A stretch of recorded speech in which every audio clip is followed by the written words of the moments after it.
sa GMA Network Center. Ito ang 24 Oras. Mahigit 2 linggo na lang bagong magpasko, namumulan na ang malaking bahagi ng EDSA dahil sa traffic. Kabilang dyan ang kanto nito at ng White Plains, Mandaluyong kanto ng Ayala Avenue at Q-Mart sa Quezon City. Gayon din sa kanto ng EDSA at Scout Borromeo, pati sa bahagi ng Marcos Highway sa Antipolo.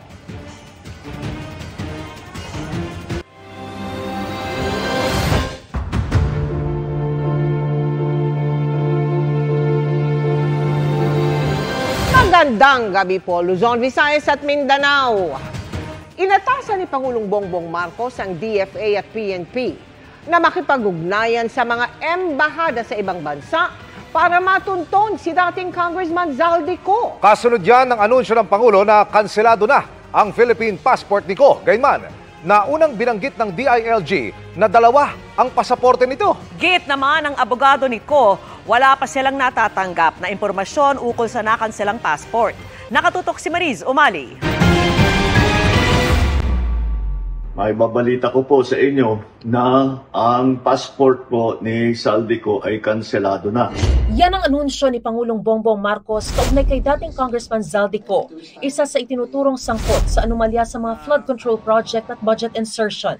May pinag-utos din ng Pangulo. Kaya in-instructionan ko na ang Department of Foreign Affairs, pati ang PNP, na makipag-ugnayan sa ating mga embassy sa iba't ibang bansa para tiyakin na hindi maaring magtago itong ating hinahabol na magtago doon sa kanilang bansa. At kung sakali man ay siya'y pupunta ron, ay i-report sa atin para naman ay maibalik natin siya dito sa Pilipinas.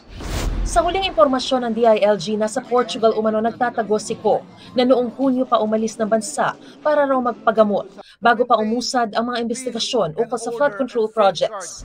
Pero nauna na ring ibinalita ni DILG Secretary John Vic Remulla na may 2 passport na hawak si Ko.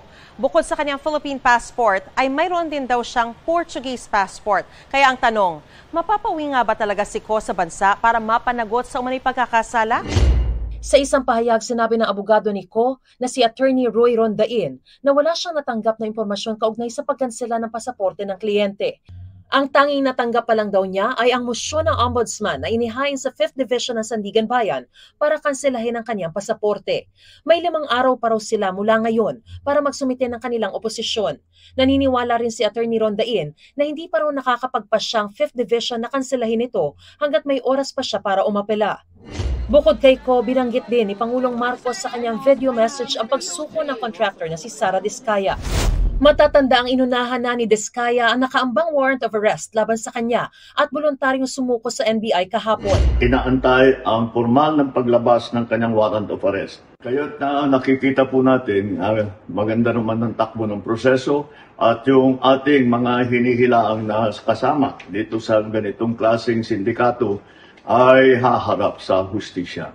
Pangako pa ng Pangulo, asahan po ninyo na patuloy pa rin ang ating investigasyon, patuloy pa rin ang ating pagpila ng mga kaso upang tiyakin na ang mga guilty dito sa ganitong klaseng iskandalo ay haharap sa batas at bukod dyan ay maibalik ang ninakaw na pera sa taong bayan. Para sa GMA Integrated News, Mariz Umali, nakatutok, 24 Oras. Bagaman nauna nang inanunsyo, alas 5 ng hapon lang kanina nang makansela ang Philippine passport ni dating Congressman Zaldico. Ayon po sa Department of Foreign Affairs, pinroseso ang pagkansela ngayong araw, alas 5 ng hapon. Isinagawa ito alinsunod sa resolusyong ibinaba ng Sandigan Bayan at alinsunod sa utos mismo ni Pangulong Bongbong Marcos.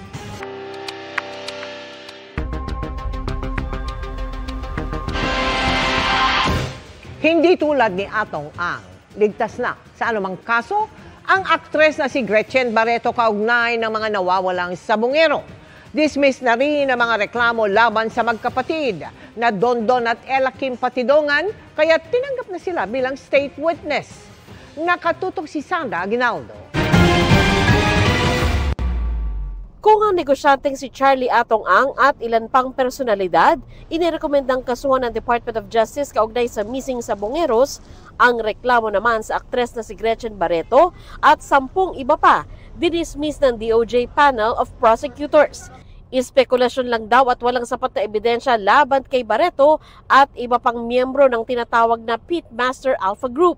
Batay na rin daw sa testimonya ng Patidongan Brothers, nag-attend lang ang mga ito ng mga meeting kung saan napagdesisyonan umano na parusahan ang mga sabungero para sa pandaraya. Sa pamamagitan ng kanyang abogado, nagpasalamat naman si Barreto sa mga sumuporta sa kanya. Muli ring iginiit na walang katotohanan ang akusasyon laban sa kanya at wala siyang kinalaman sa missing sabungeros. Inanunsyo ng DOJ kagabi na inirekomendang sampahan ng kasong kidnapping with homicide and or kidnapping with serious illegal detention si Ang at 21 iba pa kaugnay sa missing sa Bongeros.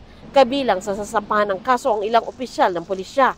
Ayon sa DOJ resolution, naipakita sa sworn statement ng Patidongan Brothers na sina Julie, Elakim at Jose na sa pagitan ng April 2021 hanggang January 2022, dinukot ang mga sabungero sa Santa Cruz, Laguna, Lipa City, Batangas, Manila Arena at San Pablo City sa Laguna. Binanggit sa resolusyon ng ilang eyewitness accounts ng pagtatapon umano sa mga katawan ng mga sabungero sa Taal Lake, pero hindi kasama bilang ebidensya ang mga buto na nakuha sa lawa ng Taal. Ayon sa DOJ, magaling umanong magtago ng kanilang krimen ang mga sangkot. Sabi ng abogado ni Ang, hindi patas ang resolusyon ng DOJ dahil may mga affidavit daw at mga ebidensya mula sa kanila na tila hindi raw naisama. Magpa-file daw sila ng motion for reconsideration. Doon ho sa mga ebidensya namin, halimbawa, may 10 affidavit po na yung mga testigo namin na naka-file sa CIDG. Ngunit yun ho 10 affidavit na yun na hindi na naidulog sa DOJ at dito mismo sa resolution, hindi man lang nabanggit yung 10 affidavit na po ninyo. Sabi pa ni Villarreal, mahinahon na tinanggap ni Ang ang resolusyon, bagamat disappointed ito. Nasa Pilipinas lang daw si Ang. Hindi naman kasama sa kakasuhan ang mga anak at iba pang kaanak din ni Ang na nadawit din. Hindi rin kakasuhan sina retired Police Lieutenant General Jonel Estomo na dating hepe ng National Capital Region Police Office at Police Colonel Jacinto Malinaw Jr. Sinabi rin ng DOJ na dismiss na ang lahat ng reklamo laban sa magkapatid na Julie Patidongan at Elakim Patidongan at natanggap na sila bilang state witness sa Witness Protection Program. Para sa GMA Integrated News, Sandra Aguinaldo, nakatutok 24 oras. Kaugnay pa rin yan, may mga personalidad pang hindi na isama sa mga kakasuhan ayon sa grupong Justice for Missing Sabungero Network. Pagtitiyak ng palasyo, naging maingat ang pagbuo ng mga kaso para tiyak na matibay ang mga ebidensya. Nakatutok si Chino Gaston. Bagamat natutuwa raw na umuusad na ang kaso kaugnay ng mga nawawalang sabungero, marami sa pamilya ng mga biktima ang naniniwalang nagsisimula pa lang ang laban. Nakitaan ng DOJ ng sapat na basihan para magsampa ng kasong kidnapping with homicide at kidnapping with serious illegal detention sina Charlie Atong Ang at 21 iba pa. Ayon sa grupong Justice for Missing Sabungero Network na tumutulong sa mga pamilya, hindi raw naisama ang ilang pang grupo ni Ang na posibleng sangkot din. Umaasa kami na mabigyan ng pag-asa itong mga kapamilya ng mga biktima para sa ganun makita ng taong bayan na may pag-asa pa tayo. Yung pag-asang yon maaaring mawala kung makikita namin na hindi gugulong ng tama, kung gagana yung impluwensya at pera. Ayon sa Malacanang, naging mapanuri at maingat ang proseso ng pagbuo ng kaso alinsunod sa kautusan ng Pangulong Marcos. Ang nais naman lagi ng Pangulo ay dapat kung magsasampa ng kaso, ito'y naaayon sa ebidensya. Ayaw niya po ng agarang pag-iimbestiga tapos walang ebidensya dahil kawawa naman timpo ang mga inosenteng tao. Kaya muli, sinasabi natin, hindi katulad ng iba, ang Pangulo po ay nais na puro ebidensya ang gamitin. Hindi madalian. Kasama raw sa babantayan ng pamilya ng mga biktima ay kung magkakaroon ng special treatment ang mga akusado sa korte man o sa loob ng kulungan. Para sa GMA Integrated News, Chino Gaston, nakatutok, 24 oras. Nauwi sa trahedya ang bakasyon sa San Vicente, Palawan ng isang banyaga. Patay ng natagpuan at hinihinalang nalunod. Nakatutok si Bernadette Reyes. Ito ang aktual na search operation ng mga otoridad para sa banyagang turistang si Radek Sempersky. Ang 32 taong gulang na Polish national huling nakita na nagsusnorkel sa Fantastic Reef sa Port Barton, San Vicente, Palawan noong December 8. Sa investigasyon ng San Vicente Police, kasama ang biktima ng isang grupo ng mga turista na nag-snorkeling. Makalipas raw ang mahigit kalahating oras, saka na lang nila nalamang nawawala na ang biktima. Nag-snorkel tapos parang lalangoy sila papunta doon sa Smart Island. Yung Smart Island sa Fantastic Reef, pagkarugtong po yan, kumbaga nasa isang lang sila. May snorkeling area papunta sa tabi. Pero medyo may kalayuan yun. Yung mga nasa siguro 300 to 500 meters from yung doon sa pinakatulo ng kung saan nag-aangkor yung mga bangka. So, yun, around 12:30 to 2 p.m., nasa tabi na sila, yung araw, nawawala yung isa nilang kasama.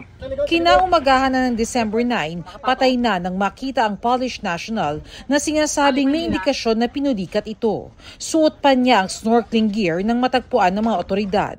Kanina, nung nakita namin, violet yung mga binti niya. So, sayang po yun na, napulikat siya. Natagpuan namin siya, doon na siya sa, nasa 14 meters na. At nandun siya sa mababaw. So, yung nangyari, doon pinapunta sa malalim. Doon na namin siya natagpuan sa 14 meters. Pero talaga yung nilalangoyan niya is mababaw lang. Kaya nga nilang tumayo dyan . Suot niya pa rin yung snorkeling gear niya. At nagilit siya. Dalawang pa yung dalawang hita niya yung mayroong dahil ng pulikat, hindi talaga siya makakalangoy. Inaalam na ng otoridad sa Port Barton kung may naging kapabayaang nauwi sa pagkamatay ng biktima. Nag-usap na rin kami dun sa LGU na kung ito ay mapapatunayang may kapabayaan, mananagot po yung footman po at ang kanyang mga crew kung sakaling may mapatunayan kung kapabayaan sa kanilang trabaho. Well-trained naman daw ang mga tour guide at may mga hakbang na nakalatag para sa kaligtasan ng mga turista. Meron po tayong sinusunod na patakaran dyan na kapag yung mga guests natin ay nandyan po sa tubig, hindi po natin yan sila pwedeng alisan ng tingin. Dapat po nakabantay po tayo sa kanila para rin po sa kanilang kaligtasan. Kahit sabihin pa natin physically fit yung isang tao, po dapat naandyan tayo palagi. Para sa GMA Integrated News, Bernadette Reyes, nakatutok 24 oras. Naghain ng kontra sa laysay si dating Senador Bong Revilla sa Department of Justice. Kaugnay sa reklamong kumikbak umano siya sa flood control project sa Bulacan. Nakatutok si Sandra Aguinaldo. Nag-file ng counter-affidavit si dating Senador Bong Revilla sa Department of Justice sa reklamo laban sa kanya kaugnay sa aligasyong nagbulsa umano siya ng milyong-milyong kickback mula sa flood control project sa Bulacan. Sinamahan siya ng kanyang mga abogado. Ang reklamo kay Revilla ay kaugnay sa proyekto sa Bulacan na kinasangkutan din ng Sims Construction. Tumangging magsalita sa media si Revilla. Pero ayon sa tagapagsalita ni Revilla, nagsumite rin ito ng ebidensya para pabulaanan ang akusasyon laban sa kanya. Nagsumite si Mr. Revilla ng mga ebidensya na magpapatunay na lahat ng nilalaman ng mga aligasyon, akusasyon at reklamo laban sa kanya ay pawang kasinungalingan at kasinungalingan lamang. Umaasa si Mr. Revilla na magiging patas ang Department of Justice at titignan niya ang ebidensya at hindi na paaabutin ang reklamong ito sa korte. Pagkaalis ni Revilla, dumating naman si former DPWH Undersecretary Roberto Bernardo, isa sa tinatawag na whistleblower ng DOJ. Matatanda ang si Bernardo ang nagsabi na personal siyang naghatid ng kahon-kahong pera kay Revilla sa bahay dito sa Cavite noong 2024 na nagkakahalaga ng 125 million pesos. Bukod dito, naghatid din umano si Bernardo ng 250 million pesos sa bahay din ni Revilla bago magsimula ang kampanya para sa 2025 elections. Hindi nagpaunlak ng panayam si Bernardo. Dati nang itinanggi ni Revilla ang mga bintang ni Bernardo. Para sa GMA Integrated News, Sandra Aguinaldo, nakatutok 24 oras. Tinangay ng rumaragasang baha ang ilang bahay sa Tiboli, South Cotabato. Sinubukan pang pigilan pero wala nang nagawa ang mga residente sa lakas ng agos ng tubig. 2 bahay ang magkasunod na inaanod. Tanging isang yero lamang ang naisalba ng mga residente. Maraming bahay pa ang pinasok ng tubig na may kasamang putik at bato. Nangyari ang biglaang pagragasa ng baha noong Lunes kasabay ng malakas na ulan sa barangay Basag. Ayon sa Pag-asa, localized thunderstorm ang nagpaulan sa lugar. Pansamantalang nakikituloy sa kanilang mga kaanak ang ibang pamilyang apektado. Naghatid ng tulong sa mga binaha ang mga otoridad doon. Gaya ni Sara Diskaya, sumuko na rin sa NBI ang 8 opisyal ng DPWH Davao Occidental na isinasangkot sa umunoy isang ghost flood control project sa probinsya. May idiniin naman ang kampo ni Diskaya kaugnay ng kusang pagsuko nito. At nakatutok si John Consulta. Sa tanggapan ng NBI, nagpalipas ng magdamag ang kontratistang si Sara Diskaya. Kusang loob itong sumuko sa NBI bago pa ilabas ng korte ang kanyang warrant of arrest para sa kasong malversation at graft. Kaugnay ito ng umunoy Ghost Flood Control Project sa Davao Occidental na proyekto ng kanyang kumpanyang St. Timothy Construction Corporation. Pero pagdidiin ng kanyang tagapagsalita, ang pagsuko ay hindi pag-amin sa mga ibinibintang sa kanya. Hindi naman po admission of guilt kasi korte lang po ang magtatakda talaga ng guilt ng isang akusado o respondent sa isang kaso po. Sumuko po siya dahil alam niya na malinis ang kanyang konsensya at kaya niyang harapin ang anumang legal na proseso patungkol dito sa kasong isinampas sa kanila dito sa Digos sa RTC po.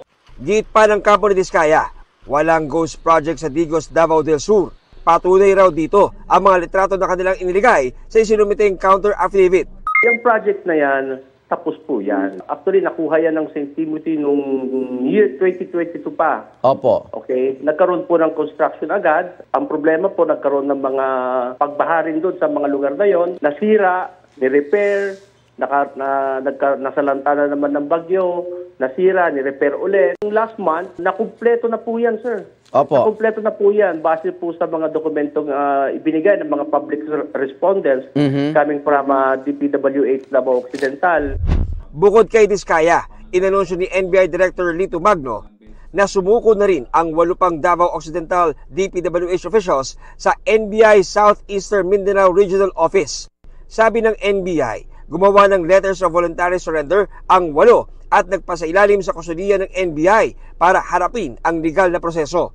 Nauna rito, sumuko rin kahapon sa Pasig City Police ang pamangkin ni Diskaya na si Maria Roma Angeline Rimando na isa sa mga opisyal ng St. Timothy Construction. Ang asawa naman ni Sara na si Curly Diskaya kasalukuyang nakatitili pa rin sa Senado. Para sa GMA Integrated News, John Consulta, nakatutok 24 oras. Kamustahin natin muli ang heavy-gat na traffic ngayong Christmas rush sa Metro Manila. Kanya-kanyang diskarte na naman ang ilang motorista at commuter para maibsan ang konsumisyong ito. At nakatutok live si Jamie Santos. Jamie? Mel, pasensya at mas mahabang pasensya. Yan ang dapat na baon ng mga motoristang babiyahe o lalabas na lansangan ngayong araw. Ramdam na ramdam ang tindi ng trapiko sa EDSA ngayong hapon. 3:00 pa lamang, bumigat na ang daloy ng sasakyan sa southbound ng EDSA sa tapat ng Scout Albano. Halos hindi na umuusad ang mga sasakyan. Sa kuha namin kaninang 4:00 ng hapon, kitang-kita ang siksikan at bigat ng daloy ng mga sasakyan sa EDSA. Ilang motorsiklo nawawala na sa kani-kanilang lane. Pilit na sumisingit sa pagitan ng mga sasakyan, makausad lang kahit kaunti. Ipit din ang mga galing sa mga side street na hirap makapasok o makalabas ng EDSA dahil sa bumper-to-bumper na daloy ng trapiko. Ang Kamuning Flyover nagmistulang paradahan ng sasakyan. 3 hanggang 5 kilometro kada oras lamang ang usad. Ganito rin ang sitwasyon sa ilalim ng flyover kung saan sabay-sabay na naipon ang mga sasakyan sa kasagsagan ng rush hour. Sa bahagi naman ng Skyway northbound at northbound ng SLEX Magallanes, slow-moving din patungo ng EDSA. Ang EDSA Magallanes patungong Ayala Avenue, moving naman pero nasa 10 kilometers per hour ang usad ng sasakyan hanggang paakyat yan ng northbound ng Ayala Underpass. Ayon sa MMDA, umaabot sa 427,000 ang average daily traffic volume sa EDSA. Karaniwang pang tumataas ng 10 hanggang 20% ang dami ng mga sasakyan tuwing holiday season. Ibig sabihin, nadadagdagan ito ng tinatayang 40,000 hanggang 85,000 na sasakyan, lalo na ngayong papalapit pa ang Pasko. Kaya konting lamig ng ulo at diskarte muna kapag babiyahe ngayon. Maging kampante lang, makakauwi naman ng kailangan na tiyagain na lang itong traffic. Ginagawa ko na lang, may sounds akong konti para mawala po, maiibsan po yung ano. Yes po.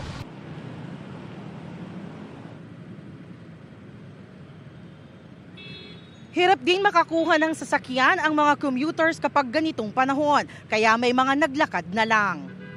Hassle po, ang hirap pong sumakay. Sobrang dahan-dahan lang yung takbo ng mga sasakyan. Kaya naglalakad na lang po kami. Ako, ganito pa din kasi pag morning eh. Pero usually pag hapon, winawalk ko na lang talaga. Kaya ngayon naglalakad ako. Mel, kumpara kaninang hapon, sa oras na ngayon ay mas heavy gat ang daloy ng trapiko sa EDSA ngayon. At dumabigat pa yung daloy ng trapiko lalo na sa tapat ng mga mall dito nga sa bahagi ng EDSA at sa mga U-turn slot. At yan ang latest mula rito sa EDSA sa Quezon City. Balik sa iyo, Mel.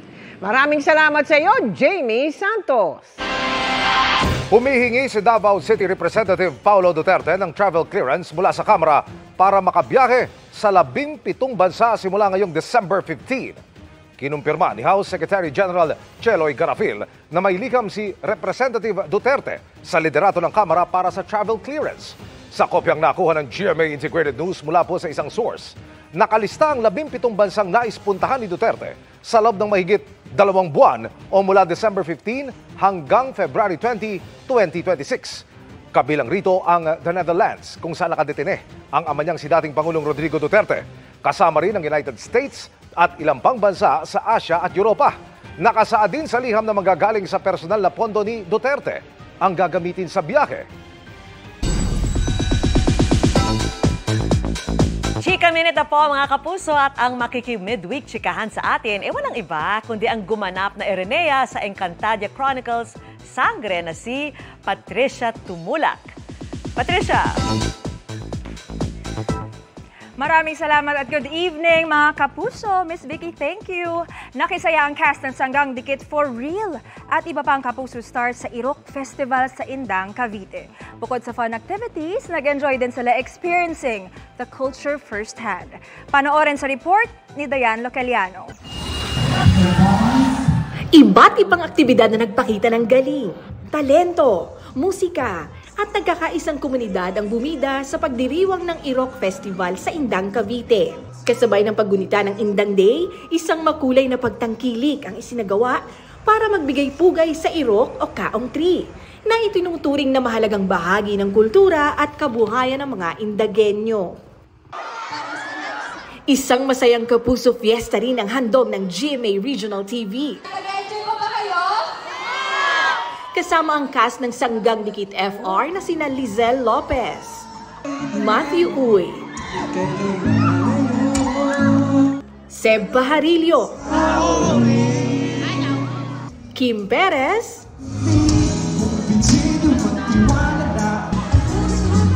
at Jess Martinez. Naroon din ang Sparkle Stars na sina Paul Salas, TJ Marquez, at Ara San Agustin, with Kapuso host May Bautista. At para sa all-out Indang Irok Festival feels, hindi rin nila pinalampas ang Indang's very own sukang Irok, na mula mismo sa katas ng lokal na puno ng kaong, isa sa ipinagmamalaking produkto ng bayan. Labis naman ang pasasalamat ng Kapuso Star sa karanasang puno ng kultura at saya. Talaga nag-enjoy kami kesa sa inyo for sure at sana po ay makabalik kami soon. We are very, very grateful for you, mga Indangeños. Sobrang sarap din po ng mga pagkain dito. I'm sure talagang babalik-balikan talaga dito sa Indang. Mula sa GMA Regional TV at GMA Integrated News, Dayan Localiano, nakatutok 24 oras. Ikinatuwa ng chairman ng Independent Commission for Infrastructure ang pagbibigay prioridad ng Pangulo sa pagsasabatas ng isang komisyong papalit sa ICI. Nakatutok si Joseph Moro. Sa gitna ng batikos ng kawalan ng kapangyarihan ng Independent Commission for Infrastructure o ICI para sa paghahabol ng mga nangurakot sa pondo ng bayan, ipinag-utos ni Pangulong Bongbong Marcos ang pagbibigay prioridad sa pagpasa ng Independent People's Commission Act. Magandang balita raw ito ayon kay ICI Chairman Andres Reyes Jr. That's good news. Improvement of the former commission. With more powers. Sa mga panukalang batas sa Senado at Kamara, ilan sa mga kapangyarihang ilalagay sa bubuuing komisyon ay ang kapangyarihang mag-contempt o magparusa sa mga hindi susunod sa mga legal na utos. Maghain ng mga reklamo sa mga opisyal at taga-gobyerno na haharang sa investigasyon. Sa utos ng korte ay magsekwester o bumawi ng mga ari-arian ng mga sangkot sa manumalyang flood control project at kanilang mga kamag-anak. Mag-issue ng mga freeze order na sa ngayon ay kapangyarihan ng Court of Appeals. Handa naman raw ang Senado kung questionin na dinodoble ng mga panukalang komisyon ang kasalukuyang mandato ng Ombudsman o Department of Justice. Ang Ombudsman ay isang nakasaad sa saligang batas. Ito naman ay creation of law. So ito ang pagkakaiba nito. Matututukan talaga itong problema ng infrastructure at pag-iimbestiga rito. So yun ang kaibahan. May kumpiyansa pa naman daw ang Malacanang sa ICI kahit pa pinapauna na o pinapaprioritize ng Pangulo ang pagbubuo ng Independent People's Commission o IPC. Yes, still. Wala pa naman po yung batas eh. At tiwala po ang Pangulo sa mga ginagawa po ng ICI. Tungkol naman sa pagsuko ni Sara Diskaya at pagkansela ng passport ni dating House Appropriations Committee Saldi Co na umano'y sangkot sa anomalya. We're being blessed by God. Para sa GMA Integrated News, Joseph Morong, nakatutok 24 oras. Ililimit na sa 150 pesos kada kilo ang maximum suggested retail price ng pulang sibuyas simula bukas. Sa probinsya naman kung nasaan ang onion capital ng bansa, may itatayong Agricultural Machinery Manufacturing Complex. Nakatutok si June Veneracion. Sa loob ng 20 hektaryang lupain na ito sa Cabanatuan City, Nueva Ecija, itatayo ang isang multi-billion peso Agricultural Machinery Manufacturing Complex, ang kauna-unahan sa Pilipinas. Ang complex ng Korea Agricultural Machinery Industry Cooperative ang magsisilbing assembly at manufacturing plant ng mga gamit pang agrikultura tulad ng mga traktor. Ngayon kasi, puro imported ang mga makabagong agricultural machinery. I truly believe that agriculture is the soul of our economy. This is why we will continue to advance the agricultural sector with technology and the support that our farmers rightly deserve, suited to the demands of the modern world. I am confident that our nation's future will be more prosperous. The farmers' future will be more prosperous. Kasabay nito ay namahagi ang Department of Agriculture ng mahigit 40 four-wheel drive na tractor sa mga farmer beneficiary. Abutenga ang ngiti ng mga nabigyan na ang iba sa kanila ay ngayon lang makakaranas na makagamit ng modernong traktora. Malaking ginawa na ito sa amin. Mapapagaan po yung aming pagsasaka. At least po yung mga kapwa naming magsasaka, may magagamit na po silang machinery. Sa harap naman ng mataas na presyuhan ng pulang sibuyas, simula bukas ay magpapatupad ang Department of Agriculture ng maximum suggested retail price o MSRP na 150 pesos kada kilo. Sa monitoring ng ahensya, nasa 225 pesos kada kilo na ngayon ang average retail price ng sibuyas sa merkado. Itinaas ang MSRP mula sa kasalukuyang 120 pesos dahil na rin sa mababang supply mula sa China, ang pangunahing pinagkukunan ng sibuyas. at ang mahinang piso kontra dolyar. Iimbestigahan namin sila. We do issue a show cause order and i-trace natin kung saan ba o sino ba ang nag-profiteer. Ang anggulo na iniisip namin para baka pwedeng makasuhan is yung profiteering. Para sa GMA Integrated News, June Veneracion, nakatutok, 24 oras. Booked and busy ang stars ng MMFF film na Bar Boys After School. Kabilang dyan si Rocco Nacino, pinaghahandaan na ang kanyang second baby at si Will Ashley naman, busy rin sa iba pang MMFF entry na Love You So Bad. Makitsika kay Aubrey Carampel. Preparing for busy December si Sparkle actor Rocco Nacino. Pero bukod sa sunod-sunod na trabaho, soon to be dad of 2 na siya. Pinaghahandaan na. So lahat ng mga kaibigan ko na may 2 anak, kinakausap ko na kasi yan. Yung magsaselos ang anak, paano mo i-handle yan. And then I have a lot of projects for 2026. Kaya iniisip ko na kung ganun na, pag nasa ganun level na, ano mag-spend time sa mga anak ko.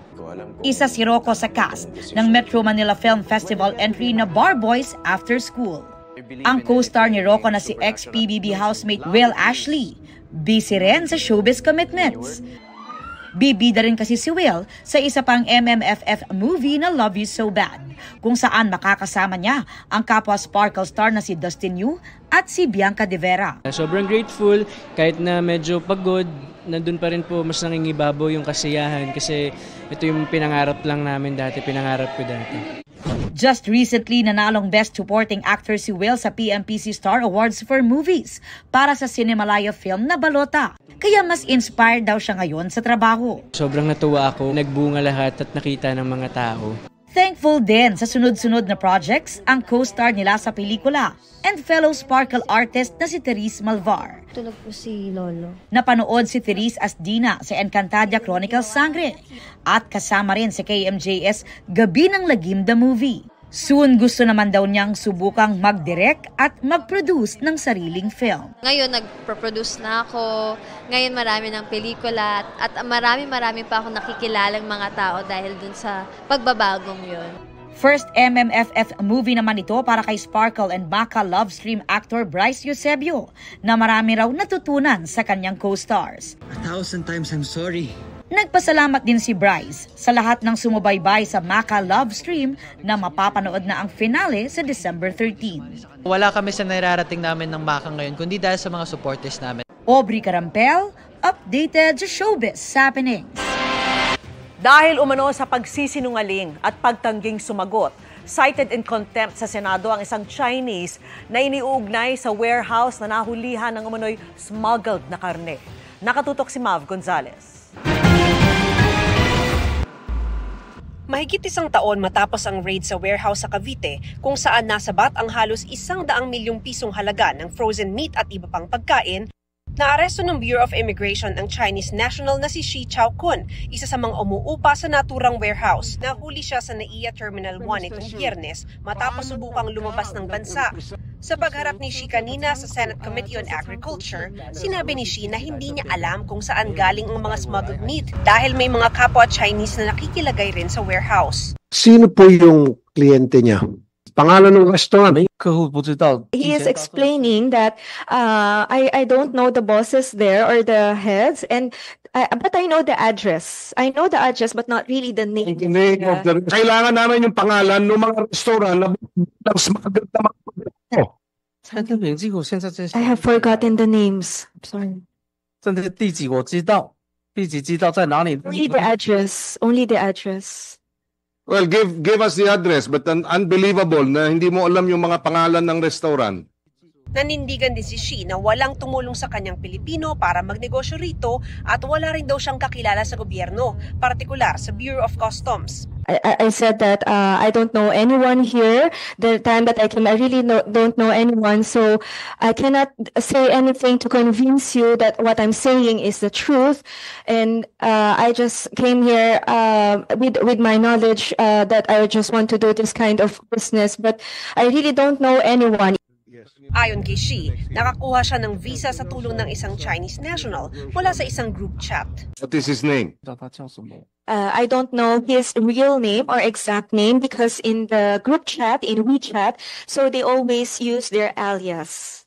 Kaya tanong ni Senador Erwin Tulfo, wala bang vetting process ang Bureau of Immigration sa mga nag-a-apply ng visa? Sinecheck po namin yung mga documents po na pinipresent po nung aplikante. Next po is yung after po nun yung pong meron po rin kami post audit after po nung approval during the time po na pinaprocess po yung application ng 9G. Sa kaso ni Shi, nilabag niya ang 9G o long-term work visa niya dahil peke ang mga binigay niyang address at nagnegosyo siya ng labas sa aprobado ng BI. Mr. Shi, this committee finds you in contempt of... Uminit ang ulo ng mga senador at kinontempt si Shi dahil sa paulit-ulit na pagtangging sumagot at pagsisinungaling umano. Sabi ni Committee Chairman Senador Kiko Pangilinan, hindi muna dapat siya ipapadeport hanggang hindi nakukuhanan ng impormasyon. Sinita rin ng mga senador ang hindi pagsunod sa proseso sa ginawang raid sa warehouse ng Vigor Global Logistics Corporation. Alas 5 ng hapon ng Biyernes kasi noon dumating ang mga operatiba sa warehouse. Pero dahil hindi na office hours, lumipas pa ang weekend at Lunes pa nabuksan ng warehouse. So bakit kaya nagtagal? Pero sir, nilak naman po sir ng BOC yung sir, yung kahit na. Bakit papayag kayong maghintay ng 3 araw? Pwede makasingit, Mr. Chair? Because if that's not proper procedure, why was it not implemented? Ano yun? Naghanap pa ng paraan? May kinausap pa bang padrino? Ayon sa DA, sa loob nga ng 3 araw, gumawa raw ng paraan ng warehouse para itago ang mga smuggled na produkto. Hinarangan pa raw ng mga kalat, sasakyan at peking pader ang cold storage facility. Nung lumapit kami sa dulo, namin malansa. So pinatanggal ko sir yung mga basura at saka pinatanggal ko yung nakaparadang coaster, then pinagiba ko na po yung nung kinato ko sir halo. Sabi ko hindi pader. So pinagiba ko sir yung pagpagawa ko ng butas. So that's why nakapasok kami doon sa loob, nakita yung mga cold storage. Ayon sa may-ari ng warehouse, hindi nila alam na smuggled pala ang nilagay ng mga umuupa sa kanila. Usually kasi we don't mind kung ano hindi namin na-monitor yung po nila, activity nila po. Kasi we just lease the property lang po. We're not familiar lang po with the product that they are processing. Pero sa agreement na ninyo na bawal sa magdala ng mga kontrabando. Apo, nasa contract po. Sa ngayon, mananatili sa kustudiya ng Senado si Shi. Para sa GMA Integrated News, Mav Gonzalez, nakatutok, 24 oras. Makaharap sa patong-patong na reklamo ang 2 African na nambiktima umano ng Koreanong negosyante gamit ang Black Dollar Scam. Nakatutok si John Consulta. Pinadapa at pinosasa ng mga tauhan ng NBI Organized International Crime Division ang 2 West African nationals sa isang hotel sa Pasay City. Huli sa akto ang mga dayuhan na tinatanggap ang mark money na dala ng NBI undercover. Naka-recover din ng mga operatiba ng mga paraphernalia na ginagamit sa Black Dollar Scam. Sumbong ng isang Koreanong negosyante, July ngayong taon nang magsimula siyang magbigay ng pera sa 2 suspect para raw sa logistics ng ipinangakong ilang crate ng ginto at ilang milyong dolyar na dadalhin raw sa kanyang negosyo sa Korea. Nang umabot na sa 10 milyong piso ang kanyang nabibigay, doon na niya napagtanto na na-scam na pala siya. Dinala siya sa isang lugar doon sa Pampanga, may nakita sa kanya na may mga crates ng dollars doon, tsaka yung gold, pinakita sa kanya, at binigyan siya ng sample. Ang pakilala sa kanya ng grupo ay apo, yung isa, apo daw siya ni Kofi Annan, yung dating UN Secretary. Sinasabi niya na mayroon siyang $100 million at saka parang 100 kilos of gold na willing i-invest. Sinasabihan na siya na kailangan mo mag-provide ng pera para sa logistics para madala sa Korea itong dollars saka gold. Napag-alaman pa ng NBI na lahat ng mga dokumentong ibinigay sa complainant ay peke. May record na rin ang mga naarestong dayuhan. Initial namin is parang may blacklist order tsaka watchlist order na itong mga to. At in fact, ang ginawa din namin, in-inquest namin siya sa fiscal. At the same time, sinabit din namin sila for inquest sa Bureau of Immigration for undesirability. Kasi, yun nga, pag available kasi itong mga kaso nila pag hindi natin to in-inquest sa immigration, magbe-bail lang to, manluloko ulit to dito pa sa atin.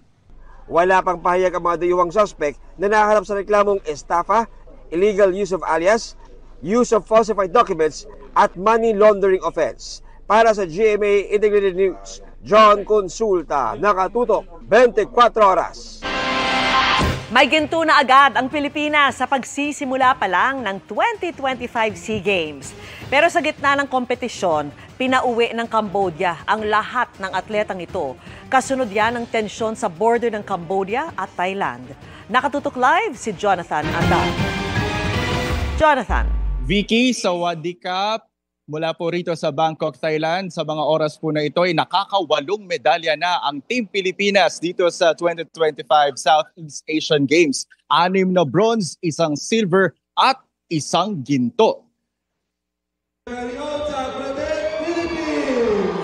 Napatakbo sa saya ang 23 anyos na si Justin Kobe Macario kasama ang kanyang coaches nang masungkit ang unang gintong medalya ng Pilipinas sa 2025 SEA Games. Nagulat din po ako kanina na ako po yung unang gold ng Pilipinas po and sobrang saya po. Naging confident naman po ako sa pinakita kong routine and yun po, parang minanifest ko na akin na po yung ginto. Suabe ang bawat galaw at sipa ni Macario sa freestyle pumsay ng Taekwondo, kaya nakakuha siya ng final score na 8.200.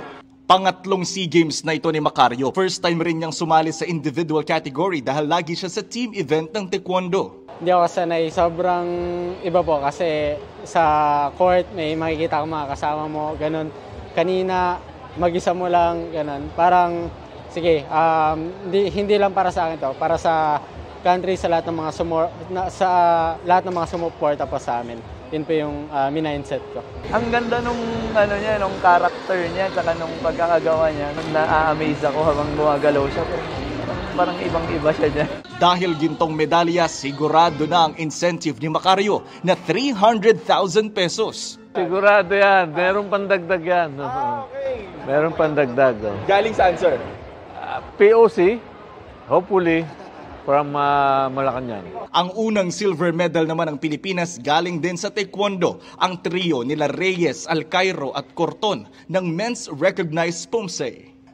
Unang bronze medal naman si John Derek Farr sa men's mountain bike downhill event. Sa oras na 2 minutes at 43 seconds, halos 6 na segundo lang ang lamang sa kanya ng Malaysia na naka-silver at Thailand na naka-gold. Nag-improve po kahit papano kasi nababa ko po yung time ko yesterday ng 2:48 tapos ngayon 2:43. So malaking achievement din po siya para sa akin and I would say na hard-earned medal po talaga yung nakuha ko. Taas noong pumarada kagabi ang mga atletang Pilipino sa pagbubukas ng 2025 SEA Games sa Bangkok. Iwinagayway ang bandera ng Pilipinas ni na rising tennis star Alex Ayala at Brian Bagunas ng Alas Pilipinas. Suot ng nasa 200 atleta at sports officials ang modernong barong na gawa sa abaka, pinya, water hyacinth, kawayan at saging na obra ng Filipino designer na si Avel Bacudio. Surreal. Nakatulong din na nandun si Kuya Brian. I think it was just good vibes to be with the whole delegation and I'm so blessed and it's an experience of a lifetime. Ang ganda-ganda ng parada, ang ganda-ganda ng suot. I'm sure mataas ang moral. So simula ng laban. Kasama sa pumarada kagabi ang mga atleta ng Cambodia. Ang kapansin-pansin lang dito sa parada, yung delegasyon po ng Cambodia, yung pinakakaunti. Ayan o, kung makikita po ninyo. Meron po kasing sigalot ngayon sa pagitan ng Thailand at ng Cambodia. At yung Cambodia, pinull out nila yung kalahati ng kanilang mga atleta dito sa SEA Games na ginaganap sa Thailand. Pero kaninang umaga, lahat na ng atleta ng Cambodia ang pinull out nila. Sa sulat na ipinadala ng hepe ng National Olympic Committee ng Cambodia, sinabi niya sa Southeast Asian Games Federation na iuuwi na nila ang lahat ng kanilang atleta dahil sa seryosong pagkabahala at sa hiling na rin ng pamilya ng mga atleta. Sa panig naman ng Pilipinas, sabi ng Chairman ng Philippine Sports Commission, walang dapat ikabahala ang mga atleta nating kalahok sa SEA Games. I don't think we should be scared and I don't think we should think about it. Ang isipin natin kung paano makakuha ng medalya, paano mag-enjoy dito sa Southeast Asian Games. Ilan sa highlights ng opening ceremony ang drone show.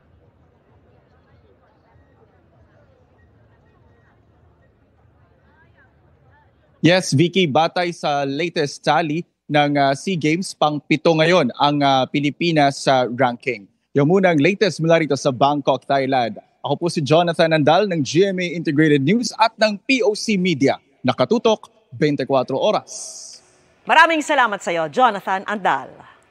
Dumami ang bilang ng mga unemployed o walang trabaho nitong Oktubre. Ayon sa Philippine Statistics Authority, tumaas sa 5% ang unemployment rate sa bansa o katumbas ng 2.54 milyon na mga Pilipino. Mas mataas yan sa naitalang 3.9% unemployment rate noong October 2024. Mas mataas din ang October figure sa naitalang unemployment rate noong Setyembre ngayong taon na 3.8%. Bumaba naman ang bilang ng mga Pilipinong employed o may trabaho nitong Oktubre, naging 95% mula sa 96.2% noong Setyembre. Pagdating naman sa underemployment rate, bumaba ito sa 12% o katumbas ng 5.81 million kumpara noong October 2024. Underemployed ang mga may trabaho pero mas mababa kaysa sa kanilang kakayahan o nakukulangan sa kanilang kinikita.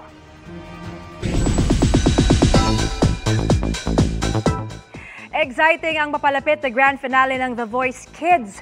Ngayong ipinakilala na ang pambato mula sa Project Z, Team Believe, Jewel Squad at Benkada. Ngayon pa lang, very proud na ang coaches sa narating ng kanilang kitty talent. Makichika kay Nelson Canlas. And then, there were 4. Ang powerful voices na maglalaban-laban sa finale ng The Voice Kids. Sina Sofia Malyares ng Project C. Yana Gupio ng Team Believe. Marian Ansay ng Jewel Squad. At Gianni Sarita ng Benkada. Ang Project Z, kakaiba ang excitement. Kami ni Sofia po sobrang excited and kinakabahan kasi first time namin parehong sasabak sa finals. Ako, before po kasi nag-The Voice din ako nun, hindi ako nakabot ng finals hanggang lang ako, battles lang. So, ibang experience po and very excited kami pareho. Favorite part ko, yung journey po na kami mga contestants po, kasi naging friends po kami and one of my favorite parts yun. And isa pa yung mga coaching sessions. Ang Benkada naman, very optimistic. I think yung qualities ni Gianni ay yung goal namin nung simulang-simula sa Benkada. Siya yung nag-embody nun which is kakaiba siya. Kakaiba yung taglay niyang musicality, yung taglay niyang vocal quality, at saka yung overall energy niya bilang performer. Naiiba talaga siya. Natutunan ko po sa coach ko is mostly about life po. Life. Pero also na din po sa pagkanta about feeling the song, what voices you use, mixed voice ba, chest voice ba, or kung tama ba to or mali. Kada hapang sa lupay para ko. May hugot ang Jewel Squad. Si Marian, may natutunan daw sa kanyang kuya na si Kapuso Heartthrob Allen Ansay. Ang natutunan ko po sa coach ko po is, pag may dream ka po, di ka dapat mag-give up kasi pangarap mo to, kailangan mo matupad, iyon. Kuya mo, paano ka kino-coach? Tinuturo niya po sa akin yung kung paano po i-feel yung song po. Hindi ako nagkamali sa kanya sa pagpili since blind auditions. Talagang, since day one siya yung sobrang consistent, sobrang alam mo yun, talagang eager talaga siya to learn and to listen, and sobrang hardworking niya na bata. Kaya naman talagang deserving niyang maging finalist talaga ng The Voice Kids. And I think she's one of the best contenders I have ever. Mukhang hindi na nga makakatulog ang mga finalists and their coaches sa excitement. Sobrang excited po ako, as in yung parang di na ako makatulog. Siguro nga po sa December 13, hindi na po ako makakatulog eh. Kasi sa sobrang excited and sobrang kinakabahan po ako kasi isa lang po talaga yung magcha-champion sa amin. Abangan na lang kung sino ang magwawagi sa Team Believe manggagaling. I just want to say it's going to be a good competition, good, fun, clean competition. I'm excited. Abangan ang finale ng The Voice Kids sa linggo pagkatapos ng Bubble Gang. Nelson Canlas updated sa Showbiz Happenings. Kalunos-lunos ang sinapit ng isang aso sa Mountain Province na walang awang pinaghahataw ng 2x2. Ang suspect nagalit umano nang ihian siya ng aso. Babala mga kapuso at sensitibong video ang inyong mapapanood sa pagtutok ni Sandy Salvacio ng GMA Regional TV. Sa viral video na ito, isang lalaking may hawak na 2x2 ang lumapit sa asong American Bully at bigla na lang itong hinataw ng paulit-ulit. Nakatakbo ang aso pero hinabol pa ito ng sospek at muling pinagpapalo hanggang sa mamatay. Nangyari ang insidente sa Barangay Saklit sa Danga Mountain Province. Nagalit umano ang sospek matapos siyang ihian ng asong si Axel. Hustisya ang panawagan ng mga netizens. Kinundina ni Sadanga Mayor Robert Wanawan ang marahas na pagpatay sa aso. Dagdag pa niya, may paniniwala raw ang mga katutubo patungkol sa pag-ihi ng aso sa tao kaya't nagawa ng sospek ang krimen. May belief kasi kami na pagkaihiyan ka ng aso, may malas o kamatayan, yun ang belief. Sa galit niya siguro, nagawa niya yun sa harap ng mga tao. Sinampahan na raw ng kaukulang kaso ang lalaki. Hiling ng Animal Kingdom Foundation ang agarang aksyon mula sa LGU upang hindi na maulit ang mga ganitong animal cruelty. Nagpagawa ako ng resolution sa SB ngayon para anuhin ang mga ganong klase na aksyon. Sinusubukan pa ng GMA Regional TV na kuhanan ng pahayag ang sospek. Para sa GMA Integrated News, Sandy Salvacio, nakatutok 24 oras. Sinibak na sa serbisyo ng National Police Commission o NAPOLCOM ang 7 pulis Caloocan kaugnay sa pagkamatay ng anak ng kanilang inaresto. Matatanda ang ikinulong ng Caloocan Police noong Hulyo ang ama ng biktima dahil umano sa pagkakaray krus. Pero nang magpatulong ang biktima sa pulisya noong July 24, hindi nila binanggit na nasa kustodiya nila ang ama nito. Batay din sa investigasyon, nagsinungaling sila at sinabing July 25 na nila naaresto ang ama ng biktima. Dahil dito, nilusong ng anak ang baha para hanapin ang ama kaya nagka-leptospirosis. Nasawi siya kinalaunan. Ayon sa NAPOLCOM, makaharap ang mga pulis sa administrative liability. Ikinatuwa naman ng ama ng biktima ang pagpapasibak ng NAPOLCOM sa mga pulis. Sinampahan na ng kasong kriminal ang may-ari ng kontrobersyal na proyektong Monterrazas de Cebu na sinisinoon sa pagbaha sa Cebu City. Sa investigasyon kasi ng Department of Environment and Natural Resources, nakitang nalabag ang revised forestry code nang makitang mangilan-ngilan na lang ang natirang mga puno sa project site sa gilid ng bundok. Nakatutok si Chino Gaston. Dahil umano sa pagputol ng mga puno sa Monterrazas Project sa Cebu City, sinampahan ng DENR nitong 3 ng Disyembre ang developer ng proyekto dahil sa paglabag sa PD 7805 o Revised Forestry Code. For the Monterrazas case, we already filed a criminal case on December 3, 2025 for violation of Section 77 of Presidential Decree number 705 or the Revised Forestry Code against the corporation. Naging kontrobersyal ang high-end residential project sa gilid ng bundok na ginawang ala rice terraces. Nang nakaranas kasi ng matinding pagbaha sa Cebu City noong Nobyembre dahil sa bagyong Tino, isa ito sa sinisi ng mga residente na sanhi ng pagbaha.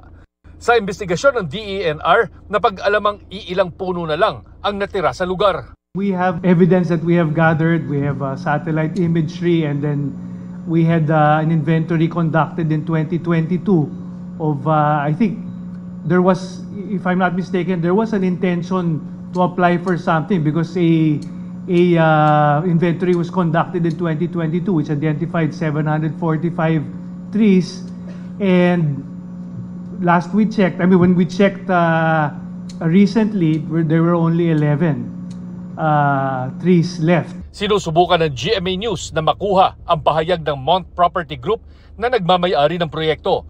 Pero sa isang pahayag, dati na nilang itinanggi na nagputol sila ng puno. Mga shrub at secondary undergrowth lang daw ang kanilang tinanggal na naaayon sa kanilang Environmental Compliance Certificate. Dati nang itinanggi ng kumpanya ang mga paratang at sinabing nakadesenyo rin daw ang proyekto na mag-ipon ng tubig ulan sa pamamagitan ng mga retention ponds at iba pang istruktura tuwing umuulan. Para sa GMA Integrated News, Chino Gaston nakatutok, 24 oras.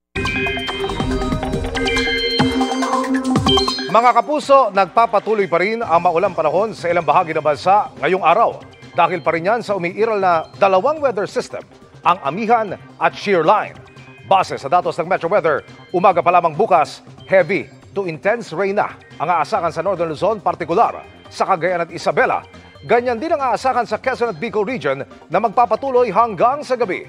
May kalat-kalat ding pag-ulan sa Eastern at Western Visayas mula umaga hanggang hapon bukas, habang heavy to intense rain ang posibleng maranasan pagsapit ng gabi sa Samar provinces. Bagamat posibleng hindi kalakasan, asahan pa rin ang mga pag-ulan bukas ng umaga sa Zamboanga Peninsula at Caraga. Mas maraming lugar ang uulanin pagsapit ng gabi. Sa Metro Manila, hindi pa rin inaalis ang tsansang makaranas muli ng mga pag-ulan bukas. Ipinamabasura ng Office of the Prosecutor ng ICC ang apela ng kampo ni dating Pangulong Rodrigo Duterte na kumukwestiyon sa jurisdiksyon ng korte.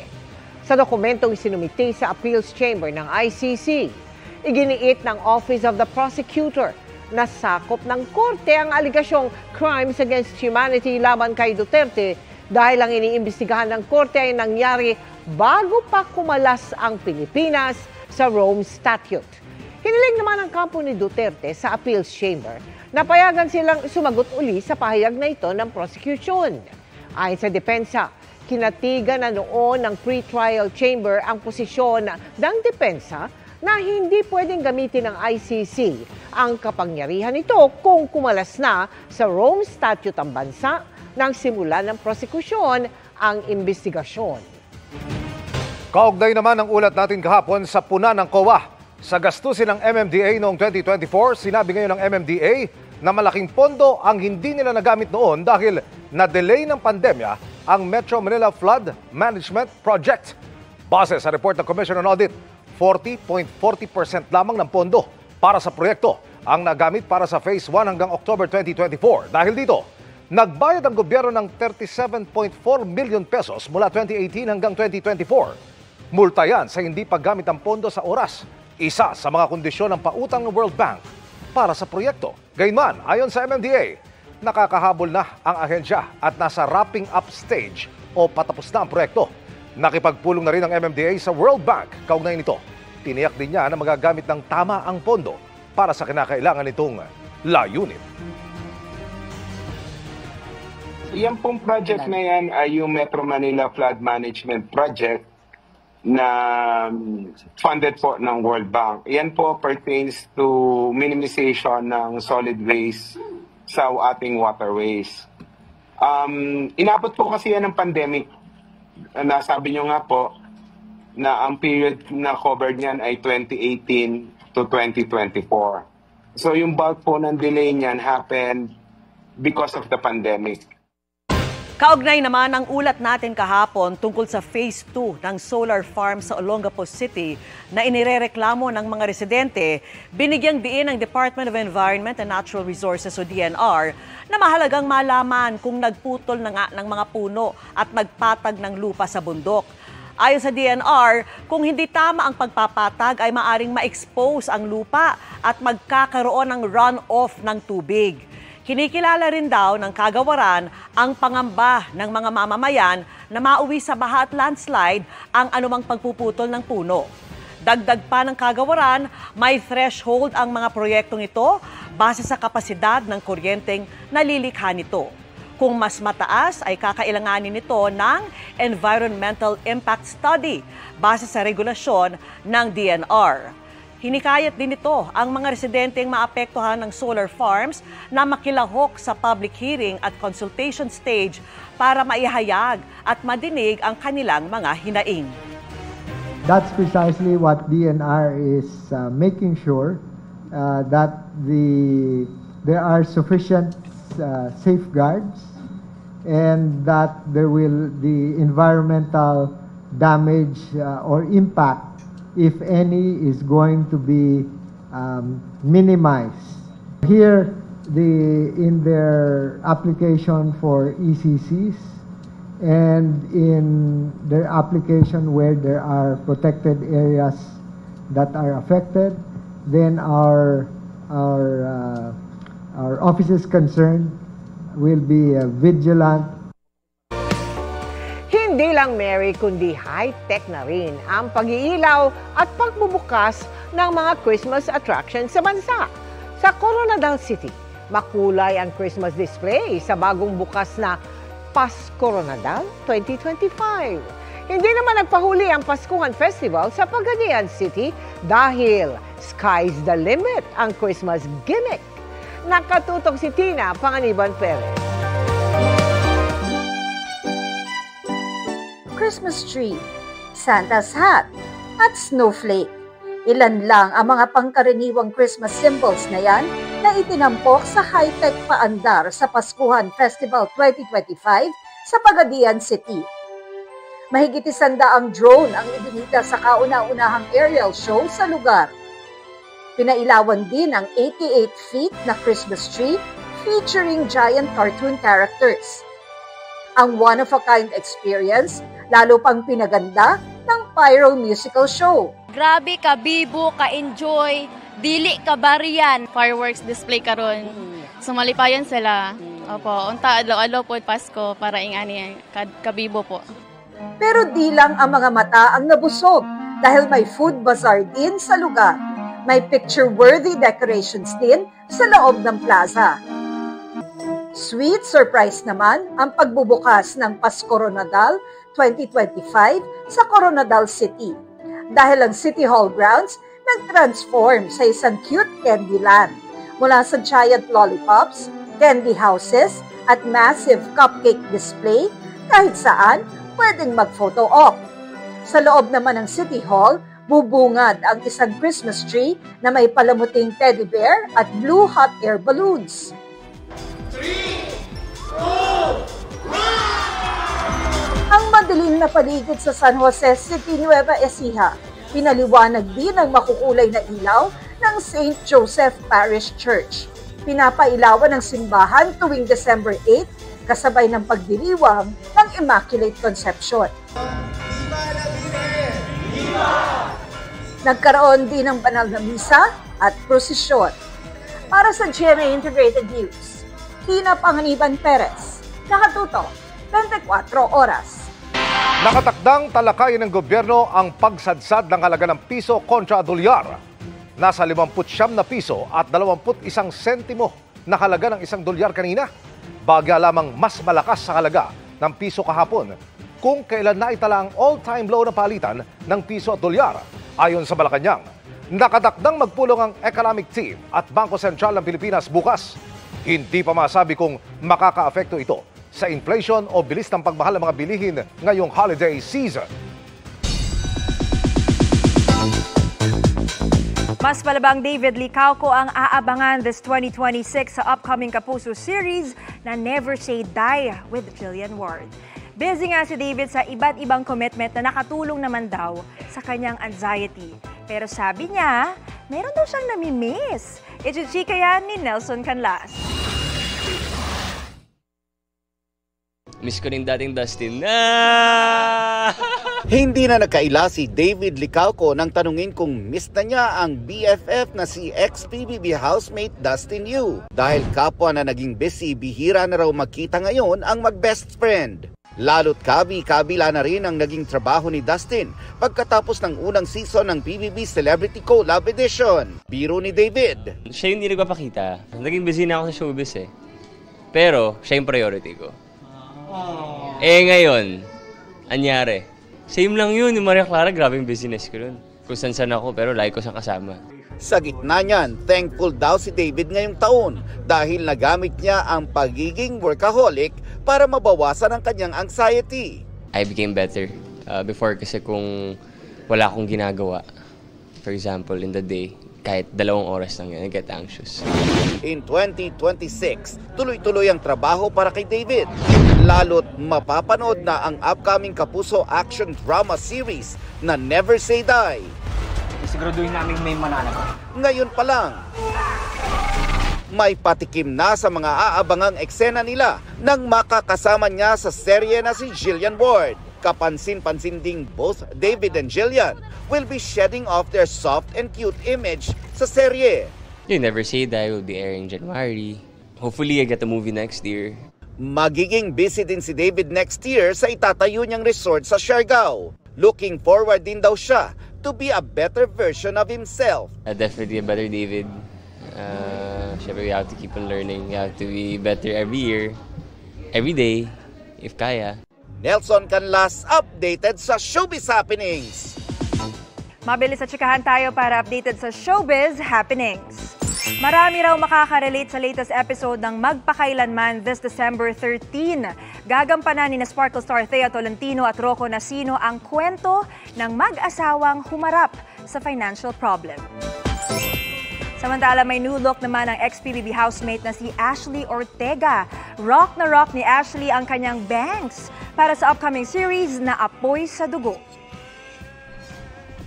To give back naman sa fans, muling nagpa-block screening si Sanya Lopez ng pelikulang KMJS, Gabi ng Lagim the Movie, sa isang mall sa Mandaluyong. At thankful daw si Sanya sa patuloy na suporta ng fans sa ikatlong linggo ng pelikula.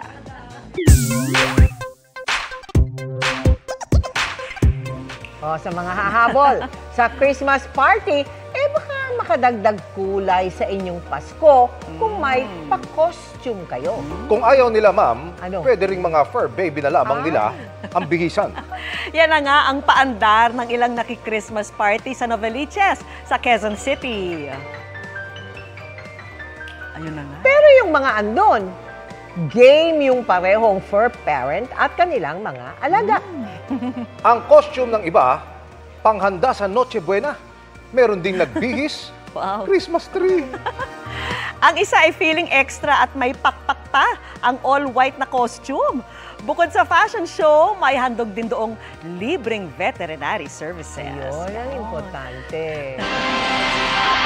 At yan ang mga balita ngayong Miyerkules, 15 araw na lang, Pasko na. Ako po si Mel Tiangco. Ako naman po si Vicky Morales para sa mas malaking misyon. Para sa mas malawak na paglilingkod sa bayan, ako po si Emil Sumangil. Mula sa GMA Integrated News, ang News Authority ng Pilipino, nakatuto kami 24 oras.